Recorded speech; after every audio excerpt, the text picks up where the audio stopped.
संपर्क को एभली शब्द जहाँ कौन शब्द सहित तुलना करहब ना, जार मूल्य सर्वोच्च स्थान थाए, जहाद्वारा यह जगत चली थाए। जेपरिक राजा प्रजा मान मध्य संपर्क, भक्त भगवान मध्य संपर्क, पिता माता भाई भौणी मध्य संपर्क, किंतु यही सब संपर्क मध्य बंधुतार यह पवित्र संपर्क अन्यतम।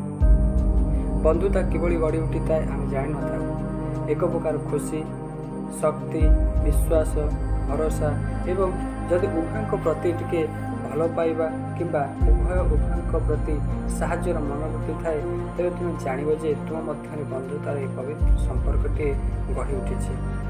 यह बंधुतार संपर्क में कौन मनुष्यर रूप, रंग एवं धनर तुलना करा न थाए। केवल यह संपर्क में टिके आवश्यक होता है विश्वास और भल पाइबा। जेतेबेले आमे यह बंधुता संपर्क विषय आलोचना करूँ, कृष्ण और सुदामार से कथा के मन पड़े।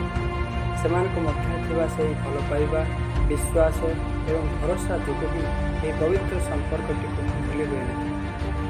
किंतु जेतेबेले आमे आजिर यह स्वार्थपर समाज रे वास्तविक बंधुतार अर्थ बुझा चेष्टा करूँ, जाना पाऊ जे यदि कई जने तुम सहित संपर्क गढ़ा चाहूँगी तो तेरे ता पछरे कौन एक उद्देश्य, लोभ, यह पाइबार आशा किंबा निजर स्वार्थर पूर्ण प्रति इच्छा देखाए।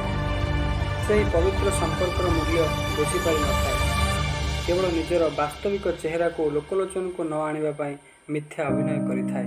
मु जानिपारे नाही जे आमମାନଙ୍କ मध्यरे एपरि भावना काहेकि सृष्टि होइथाए। जेतेबेले आमे एहा मध्य जानिथाउ जे आसीथिलु एका जीवु मध्य एका, तबे एपरि स्वार्थ परिपूर्णतार भावना काहेकि, मिथ्या अभिनय काहेकि।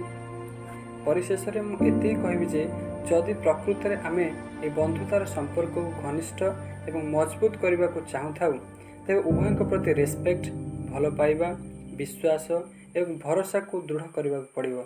तत्सहित उभयों परिस्थिति को मध्य बुझा पड़ो। जदि कौन कारण हेतु उभयों मध्य बहुत समय धरी कथबार्ता किंबा देखा साक्षात होनी, यार अर्थ नुहे जे बंधुतार पूर्णछेद लग जाइए। आम रिएक्ट करने पूर्व यह पछर समस्त कारण जाना आवश्यक एवं आम मध्य समस्त मिसअंडरस्टैंडिंग को दूर करने आवश्यक। Thank you. जय जगन्नाथ।